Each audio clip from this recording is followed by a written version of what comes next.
Vamos ao Senhor.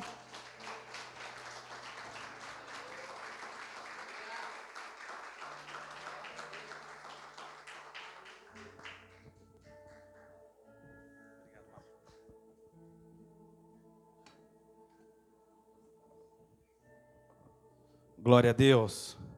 Boa noite, amada igreja. Shalom para todos. Como está o teu coração nessa noite? Quem está sentindo a presença dele aqui? Se você não está sentindo, não minta. Amém? Mas se você está sentindo, aproveita. Glorifique. Deixe que ele te pegue nas esferas onde você mais tem fugido. O Senhor, Ele está nos levando para um lugar do encontro.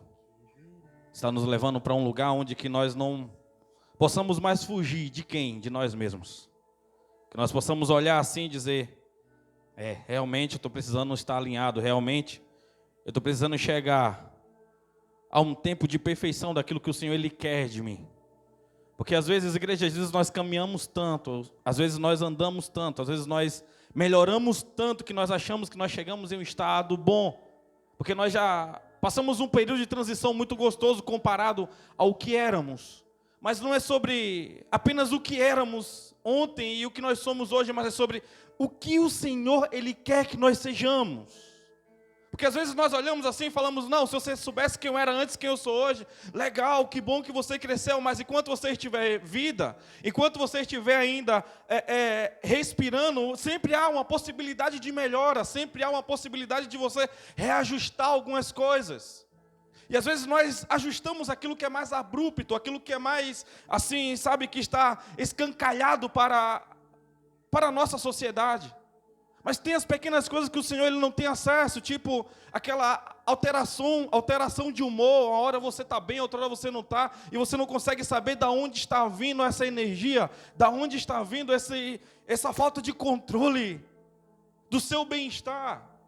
E tem dias que você vai estar mais sensível e você vai entender que o dia não está legal, porque certamente o reino das trevas estará trabalhando na tua família, ou estará trabalhando na empresa que você trabalha, ou estará fazendo algo, levantando algo muito grande.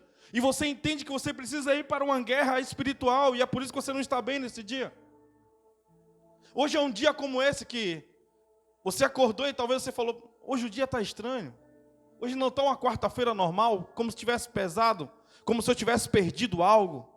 Hoje foi um dos dias que Satanás, o reino eu não vou falar agora Satanás, mas os demônios, eles estavam abrindo algo muito grande contra a nossa cidade. Eu não estou falando nesse momento de política, de lei, estou falando na esfera espiritual. Hoje era um dia necessário que os crentes precisariam, como nunca, ter acordado com um jejum, ter colocado os seus joelhos para estarem dobrados à tarde, e entender, Deus começaria a dar comandos para alguns, para você ter noção daquilo que era necessário e em qual área era preciso você orar. Porque às vezes você até sentiu que não estava normal, mas você não soube o que fazer. Então é um tempo de intimidade, onde que nós podemos ir no secreto, e Deus Ele revela o que é que está acontecendo. Abra sua Bíblia comigo no livro de Malaquias. O capítulo é de número 4. Vamos lá. O verso é de número 5 e 6. Hoje é o último dia da nossa série de mensagens ou campanha, como você escolher. Às vezes você tem preconceito com a palavra campanha. Às vezes você tem preconceito com a palavra série. Então não se apegue à palavra em si, mas sim um propósito que nós fizemos de 3 quartas-feiras. E vamos lá.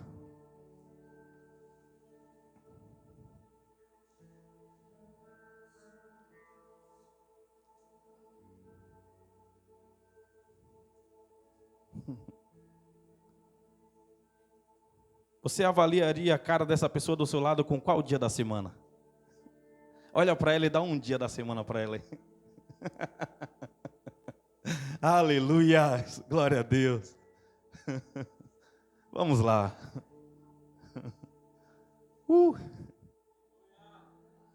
Vamos lá, igreja. Estou precisando de vocês aqui. Sabe, eu não gosto de falar dos tempos antigos, que a Bíblia diz que não é sábio dizer que os tempos antigos foram melhor que hoje. A Bíblia diz isso. Então, mas nós vemos um tempo nessa igreja aqui que os cultos eram diferentes. Não era quem cantava ou quem pregava, era quem ouvia. Porque os louvores continuam, a mensagem continua, mas o celeiro não, a terra, ela ficou diferente. Passou por secas, passou por inundações, passou por geadas, passou por vários períodos. Uns receberam adubos, outros foram retirados e colocados em outra terra. Novas terras chegaram, mas a Bíblia diz que o semeador, ele saiu a semear. E existe vários tipos de terreno. Terrenos pedregosos, terrenos espinhosos, terrenos férteis. Quem é você? Vamos lá. Malaquias 4, verso de número 5 e 6. Quem achou, dá glória a Deus, extravagante. Aleluia. Diz assim: vejam, eu enviarei a vocês o profeta Elias. Vamos lá, tem uns dias eu pregando sobre Elias já, hein? Tá como essa tradução aqui que vocês estão acompanhando? Eis que eu mesmo vos enviarei o profeta Elias, antes que venha o quê? Antes que venha o Godol, o grande e a areia. Essa mensagem ela é meio ubandista, perdão, igreja, estou brincando, tá? É porque essas palavras aí são parecidas, mas está no hebraico. Vamos lá. Grande e areia, assustador dia de Yahvé. Vamos voltar aqui. Vamos lá, André. Vejam, eu enviarei a vocês o profeta Elias, antes do grande e temível dia do Senhor. Ele fará que os corações dos pais se voltem para seu filho, e os corações dos filhos para os seus pais. Do contrário, eu virei e castigarei a terra com maldição. Amém? Quem é que amaldiçoa? É Deus ou o capeta?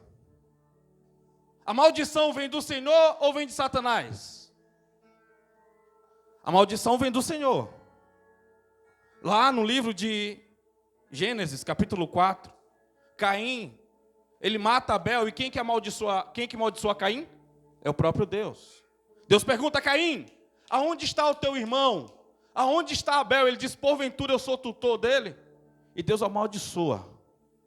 Lá no livro de Apocalipse, capítulo 22, o último livro, a Bíblia diz que haverá um tempo que não terá mais maldições. Haverá um tempo que não terá mais maldições. Haverá. É futuro. Enquanto nós estamos aqui, sim, tem maldições ainda.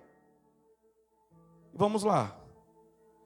Vejam, eu os enviarei a vocês o profeta Elias, antes do grande e temível dia do Senhor. O Senhor, ele vai reencarnar Elias e vai trazer alguém aqui para poder pregar? Não. Aqui ele está falando do mesmo espírito que Elias teve, o espírito que confrontou Acabe, o espírito que confrontou Jezebel, o espírito que confrontou Baal, o espírito que confrontou Azera, o espírito que confrontou Astarô. Sim, é esse espírito que nós precisamos ter. É um espírito daqueles que estão prontos para poder levantar o nome do Senhor. É um espírito daqueles que estão prontos para poder entrar em guerra nas regiões celestiais. É um espírito daquele que está disponível a estabelecer um tempo de paz sobre a casa e um tempo de guerra quando necessário. Porque é o próprio Jesus que disse: eu vim trazer para vocês não paz, mas sim guerra. Guerra contra quem? Contra pai e filho. Guerra contra genro e sogra. E assim vai. Porque está falando de pessoas que precisam estabelecer o que é necessário. Os princípios do Senhor, eles não podem ser negociados. Vamos lá. Coloque a tua Bíblia no teu assento, você que pode. Se você rasgar o céu apenas mais uma vez. Fique à vontade para você orar nesse momento. Se você descer e fizer teus grandes feitos de novo,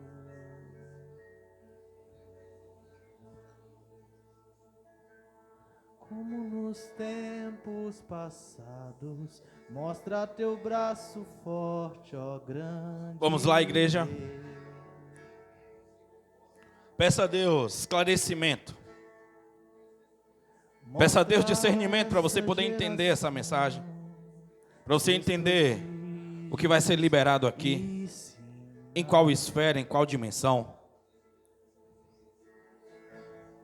Peça a Deus para Ele abrir o teu entendimento, para Ele abrir o teu coração. Vamos lá, vamos lá.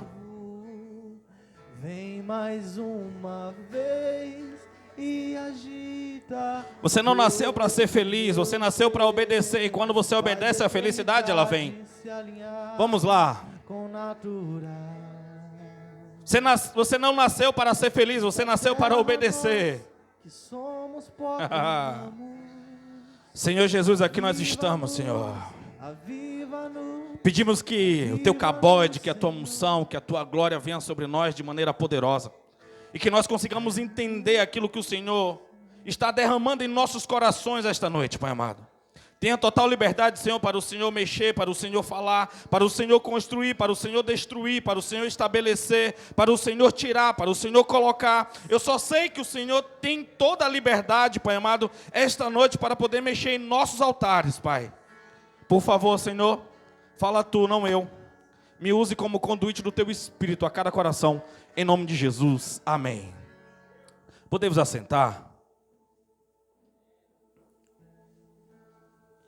Vamos lá, igreja. Eu preciso muito que vocês me emprestem um pouco da atenção de vocês essa noite. É uma mensagem aquelas que mexe com o nosso esqueleto quando Deus ele está falando. E desde cedo, quando eu comecei a montar essa mensagem, não veio nada sobre aquilo que foi escrito. Porque comecei com algo de manhã e não casou. Eu falei, não é isso. À tarde, mexi mais um pouquinho, eu falei, não é isso. Eu falei, Deus, eu não sei, será que vai ser Kodak, revelação na hora? Mas aí, chegou umas 17h50, aí veio aquele negócio forte no meu coração. Eu falei, chegou a palavra. Aí quando eu fui para o escritório, comecei a escrever algumas coisas aqui. Falei, Deus, que o Senhor use as pessoas corretas para ouvir essa mensagem. Então Deus, Ele te trouxe aqui. É um tempo necessário que você está clamando para que o Senhor Ele venha e que esclareça algumas coisas na sua vida que está travada, paralisadas. E nós precisamos entender, porque às vezes nós falamos, não existe maldição. Não existe maldição hereditária, porque Jesus já quebrou tudo na cruz. E isso é uma mentira. Eu acho que foi alguns dias aqui que eu falei, por quê? Porque quando você vai no médico e você vai fazer um convênio de saúde, eles perguntam para você, os seus pais, eles tiveram câncer. Morreu de quê? Eles perguntam por quê. Eles sabem que isso é uma verdade, a medicina consegue enxergar isso. Talvez você olhe para a sua família, uns dias mesmo atrás eu estava na Bahia e a gente estava conversando assim na mesa. E eu falei, rapaz, do nada agora está me dando uns clarão assim. Basta subir muito o estresse. Aí meu irmão falou, eu também. Aí minha irmã falou, eu também. Aí minha outra irmã falou, eu também. Falei, opa, esse negócio está na família. Sabe aqueles, é chamada enxaqueca com áureas? É terrível, você fica uns 40 minutos sem enxergar nada.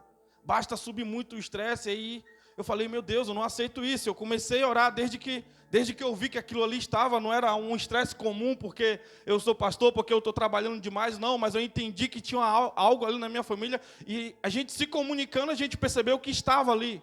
Como dentre outras coisas, como um dia uma avó minha falou, perto de morrer, ela profetizou que toda a família morreria com trombose. E os filhos delas todos morreram, inclusive meu pai deu uma trombose no esôfago dele, ele morreu com essa trombose.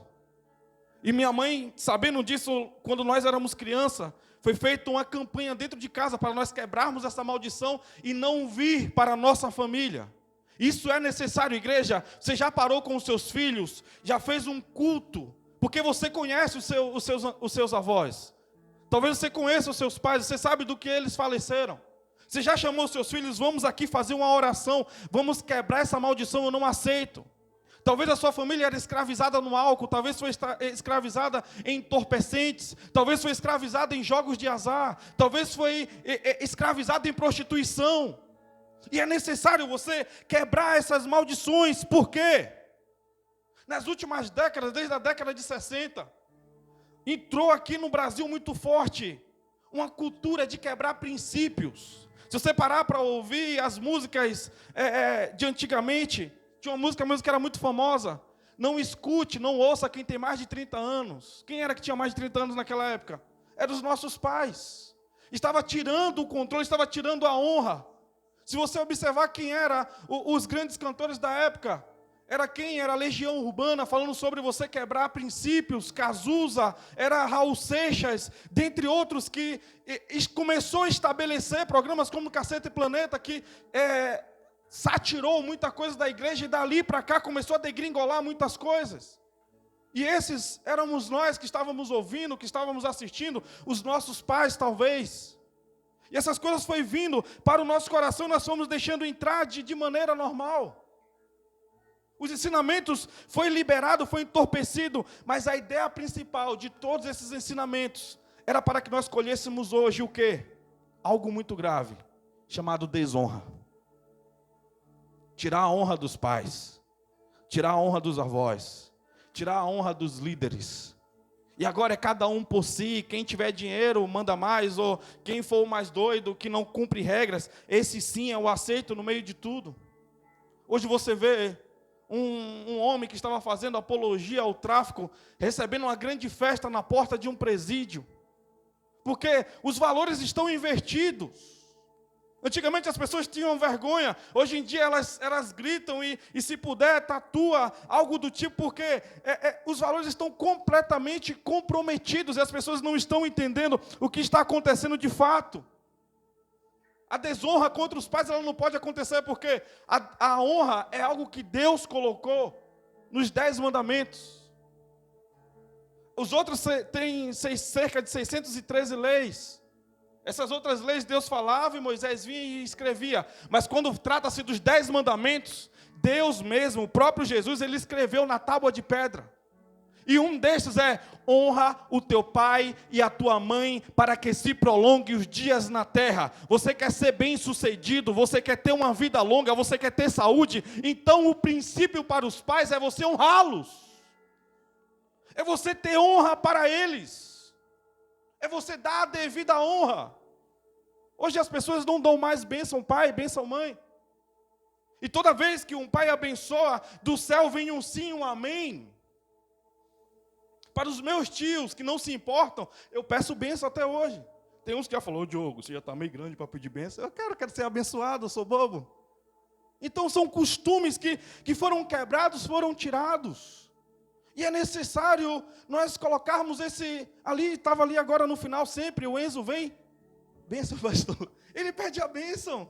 Coloca as duas mãozinhas e pede a bênção. Então você vê que são algumas coisas, tem coisas que são princípios e nós precisamos voltar de novo a algumas coisas fundamentais. Você honrar o seu pai, você honrar a sua mãe. Vamos voltar para Elias daqui a pouco. Moisés tem um dia que ele se injuria e ele quebra as tábuas. O que é que Deus fala? Traz as tábuas de novo que eu vou escrever de novo. Essas leis aqui eu não tiro. Essas leis são consideradas leis pétreas, são aquelas que não podem ser tiradas, elas são leis fundamentadas, são leis fundamentais que ela rege todo o rio, ela rege tudo. Você vê a geração passada, era a geração de rebeldes. Se sou rebelde, por quê? Rebeldia, a Bíblia diz que é pior do que pecado de feitiçaria.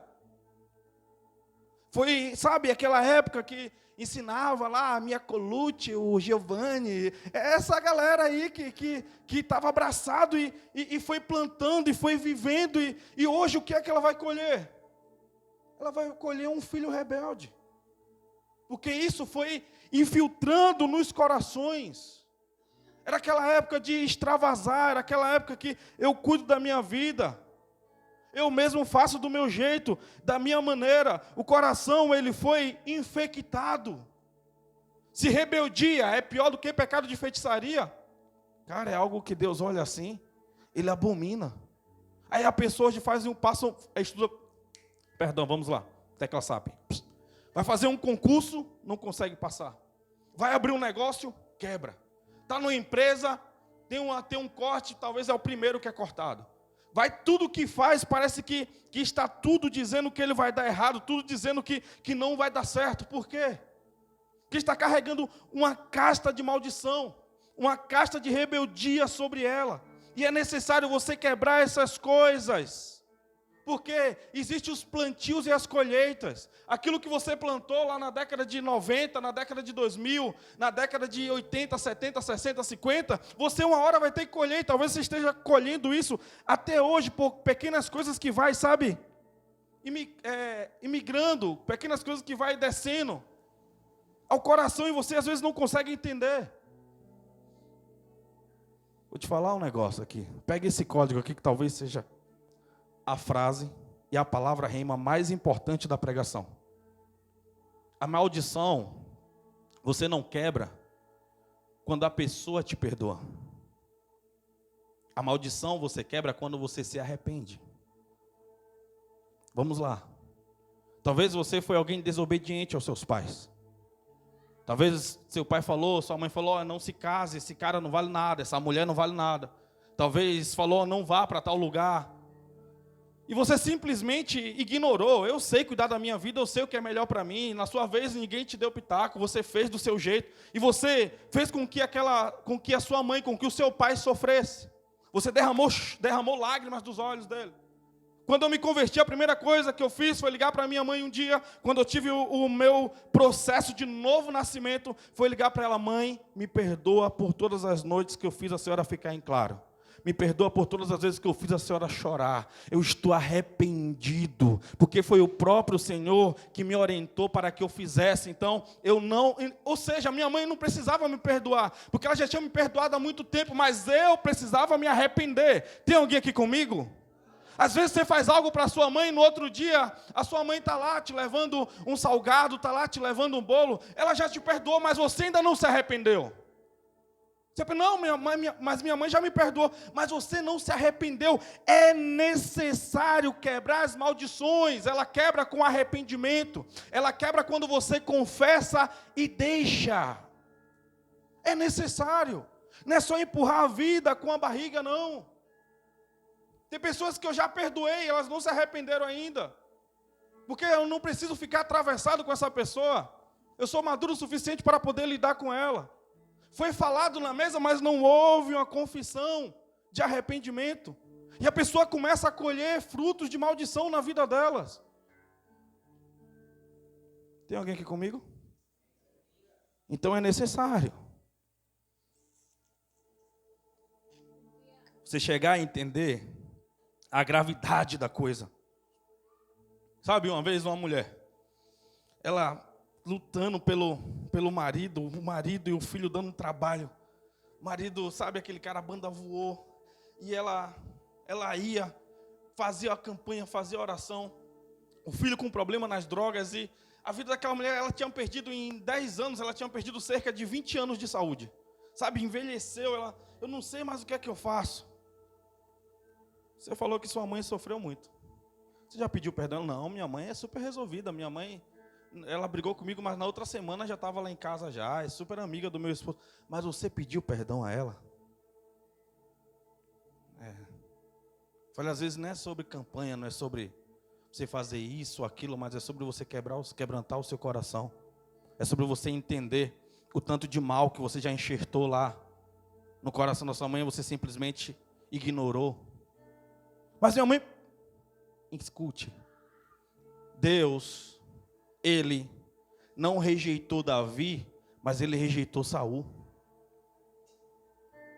Porque Davi, ele reconheceu Davi, ele se arrependeu. Deus olhou Deus olhou com a sua onisciência, a sua onipresença lá na frente, Davi se quebrantando. Ele vê um Saul completamente se justificando, disposto a não perdoar.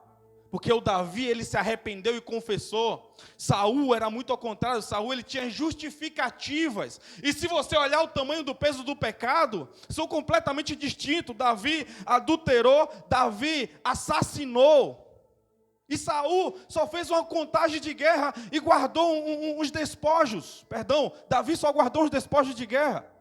E Deus o rejeitou. A Bíblia diz que Samuel estava orando por ele, e Deus falou: Samuel, não ore por Saul, porque eu já desisti dele. Você consegue entender?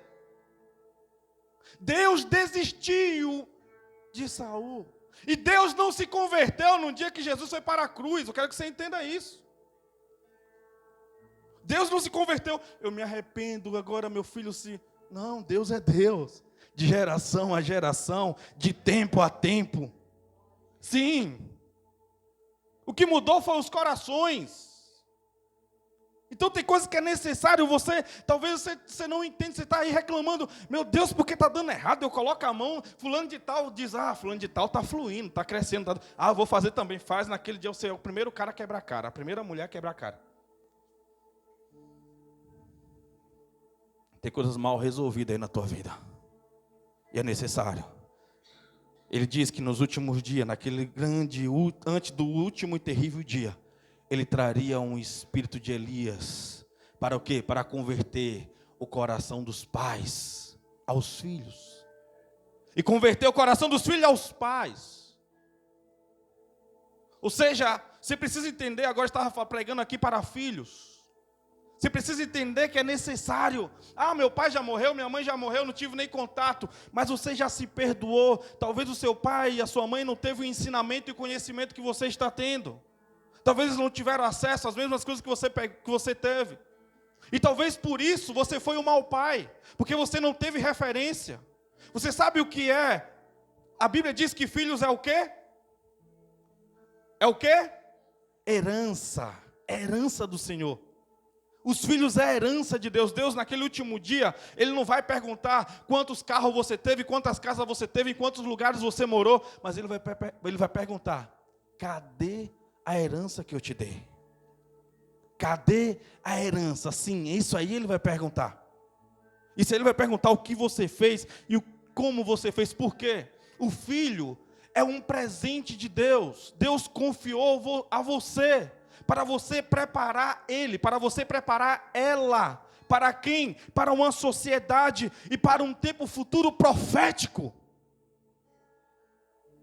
Aí você começa a entender o tamanho da gravidade, o tamanho do peso das coisas. É necessário demais, igreja. Pais, é você que faz a fixação da identidade do seu filho, da sua filha.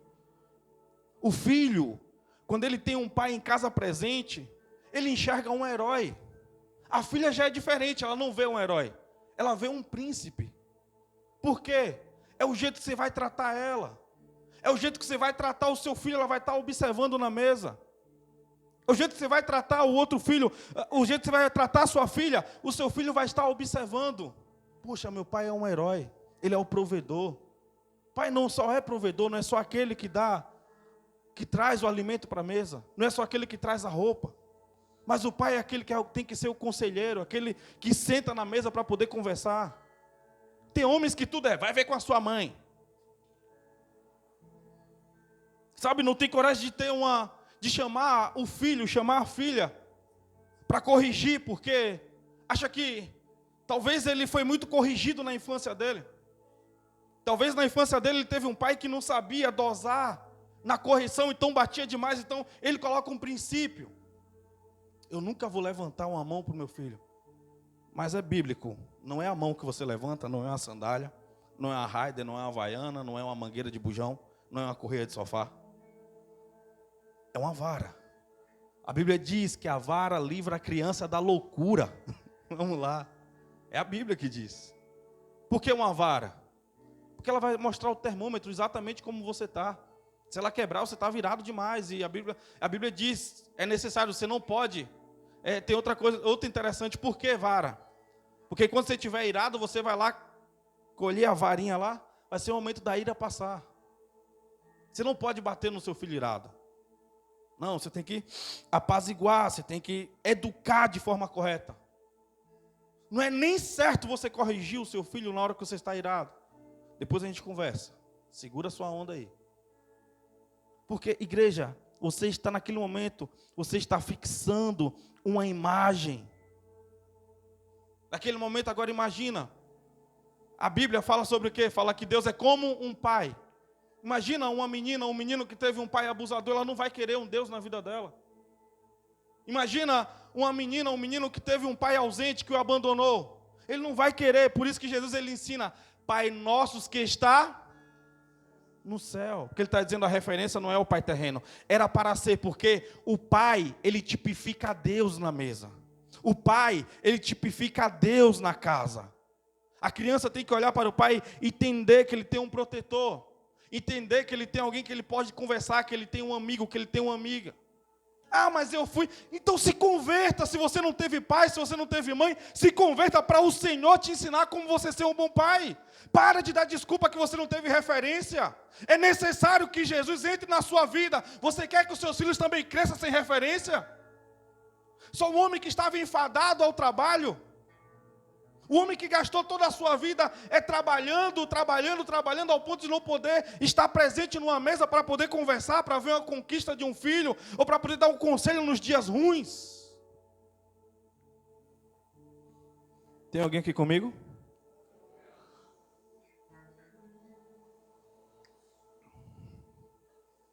O problema é que os pais estão ocupados demais. Então joga um celular no peito do filho. Não enche meu saco, eu estou vendo a minha série, estou vendo meus rios. Aí é o que? É 4 horas na escola. Os professores entorpecendo com ensinamento brabo, um ensinamento chulo, tirando tua autoridade em casa. E as outras 20 horas o filho passa jogado do jeito que quer. Malmente os pais olham lá o que é que ele está acessando, o que é que ele está vendo, o que é que ele não está vendo. Eu te pergunto nessa noite. Aonde está o seu coração quando fala do seu passado? Aonde está? Aonde está o teu coração quando nós falamos daquilo que Deus ele está trazendo hoje? Eu quero te dizer um negócio nessa noite. Não importa o que fizeram com você.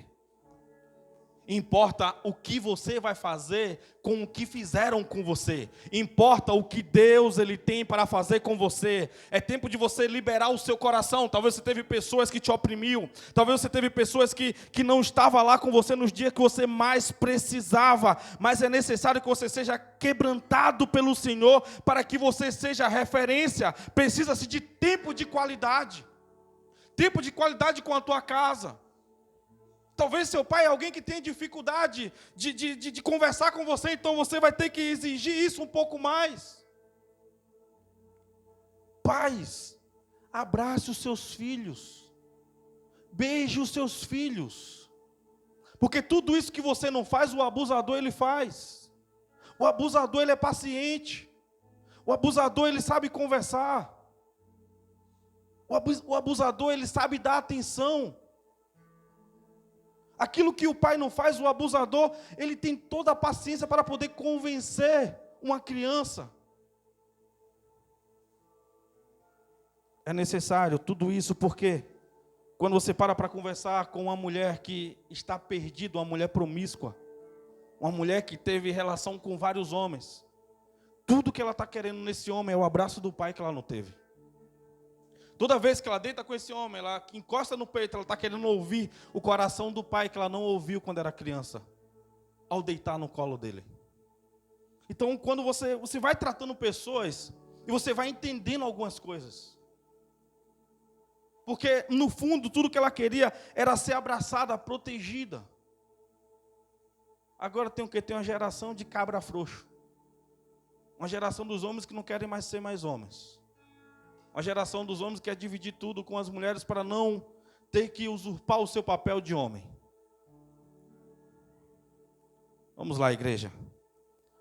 Tudo isso que eu estou falando para você aqui é sobre família.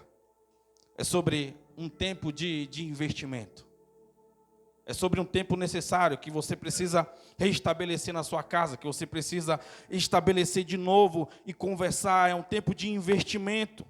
Depois que você mostra para o seu filho o que ele é, através das suas ações, através da sua atitude. Não importa o que a escola coloque na cabeça dele, não importa o que a internet coloque na cabeça dele, porque ele já tem uma referência fixada, ele já tem uma identidade, ele já sabe quem ele é, e ele quer ser igual ao pai, ela quer ser igual à mãe, porque tem boas referências.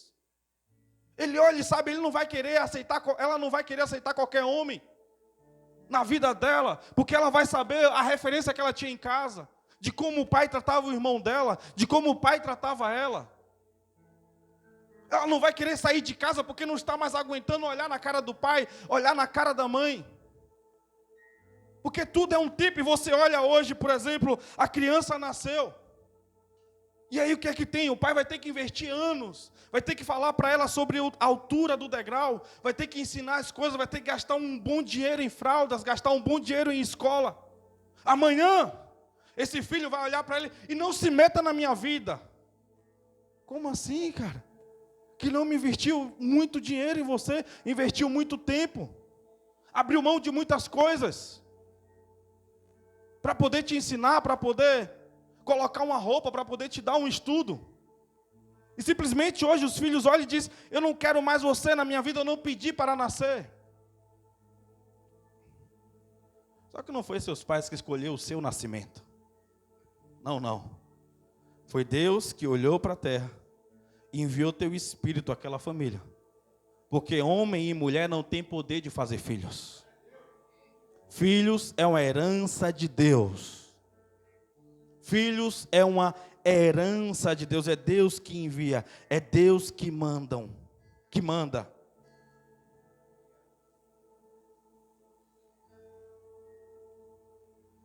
Hoje é aquele dia que eu não quero me alongar. Quero que você fique exatamente com essas palavras no teu coração. Que essa palavra possa transformar, que essa palavra possa mudar você de dentro para fora. Sabe o que Elias fez? Naquele grande dia, Elias, ele pede uma coisa muito importante. Acho que foi domingo que eu preguei, misericórdia. Na época de seca, Elias pede o que era mais valioso. Elias pede água. Imagina uma época de chuva, 3 anos e meio sem chover. De repente, bate algumas pessoas à sua porta e diz, ei, o profeta Elias está pedindo água para ele poder encher 3 cântaros, para poder jogar no altar. Não, isso é o que... Mas ele também garante que aquele que dá água, vai vir um tempo de chuva novamente, vai molhar as suas plantas, vai vir um tempo de chuva novamente, e vai vir bonança, não vai haver mais seca, os seus pastos não vai estar mais seco, os seus animais não irão mais morrer, vai vir um tempo de bonança sobre a sua vida. Você consegue entender? Sobre você fazer um propósito com Deus e entregar aquilo que é mais importante para você. Você fazer um tempo com Deus hoje, nesta noite ainda, você vai se colocar de pé. Você vai entregar a Deus aquilo que você acha que é mais importante para a sua vida. Não estou falando nesse momento que vai ter alguém e você vai entregar dinheiro aqui. Por favor, não seja tão pobre ao ponto de só pensar em dinheiro. Se isso for mais importante para você, então entregue. E não precisa entregar aqui. Só quero que nessa noite que você transforme o seu coração, que você deixe Deus ele mexer nas suas estruturas. Você talvez, enquanto eu pregava aqui, você lembrou de alguém. Talvez você lembrou da sua mãe, talvez você lembrou do seu pai, talvez você lembrou de um amigo, de um irmão, que você ofendeu de algum jeito, de alguma maneira, e você não pediu perdão ainda. E é necessário o arrependimento para que você possa fluir, para que você volte a andar na dimensão a qual Deus está te chamando. É preciso. Por favor, quebra isso na tua vida. Deus ele quer te dar um rio. E você está se contentando com um copo de água qualquer. Deus ele quer te dar um mar. E você está se contentando com um córrego qualquer. Existem rios que fluem dentro de nós. Quando você vai entendendo essas coisas, as coisas começam a andar. As coisas começam, sabe, a te trazer, a te levar na direção correta. E as coisas simplesmente vão chegando e acontecendo porque você deixou as coisas acontecerem na tua vida. Libera. Igreja, meu Deus. Cara, é sobre você alinhar. É sobre você tirar o orgulho do seu coração para que o amor comece a fluir dentro de você.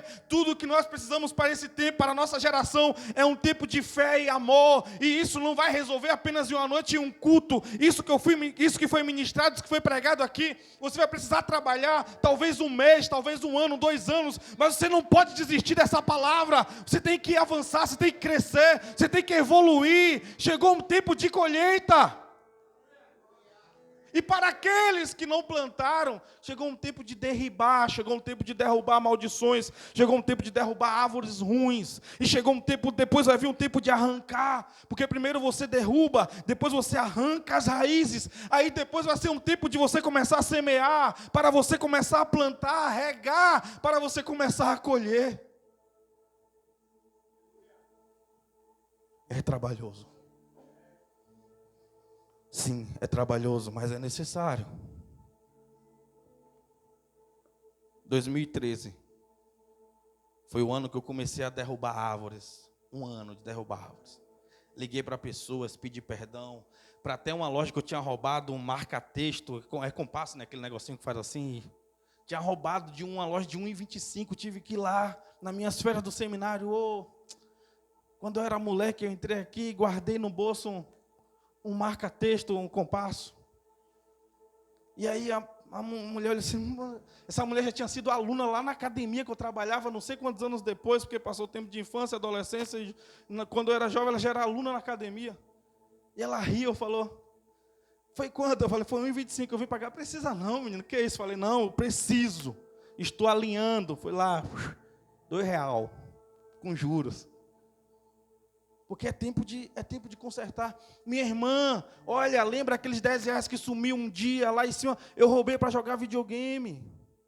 Sim, tempo de conserto, tempo de alinhar, E aí foi um ano eu lembrando de coisas. Cara, quero te pedir perdão. Naquele dia eu menti assim. E aí eu comecei a lembrar de coisas. Falei, cara, isso não acaba não. 2014, começou o tempo de começar já a arrancar as coisas, esvaziar o velho Diogo, tirar ele, tirar a existência dele, sabe, de corte de cabelo, a coisa assim que eu achava bobas, e mudar guarda-roupa, mudar coisa, apagar músicas, e vai, bora mudando, até que chegou o tempo de começar a plantar de novo. 2014, meados de 2014, 2015 plantio, 2016, 2017. Essas árvores estão crescendo ainda. Mas tem algumas árvores que começaram já a dar frutos. Deus foi generoso com a sua chuva. Deus foi generoso com os seus raios e trovões que traz nutriente à terra. E essas árvores cresceu. E a Bíblia ela faz uma comparação das árvores como o cedro do Líbano. Eu não vou entrar nessa mensagem agora, senão eu vou pregar aqui a noite toda. Mas eu quero que você entenda nessa noite que o processo é demorado, ele é chato, e por isso que muitos desistem no meio do caminho, mas não é do teu jeito, nem da tua maneira. Talvez você cansou só em ouvir eu falar essas coisas. Mas de repente com você pode ser diferente. Talvez você entenda mais rápido que eu. E Deus faça todo esse mover de plantio, colher, regar tudo em uma semana, em um mês. Eu não sei o jeito de Deus trabalhar na sua vida. Eu estou falando sobre a minha. Mas você está disposto a entregar aquilo que é valioso nessa noite? Se coloque de pé que eu quero orar com você.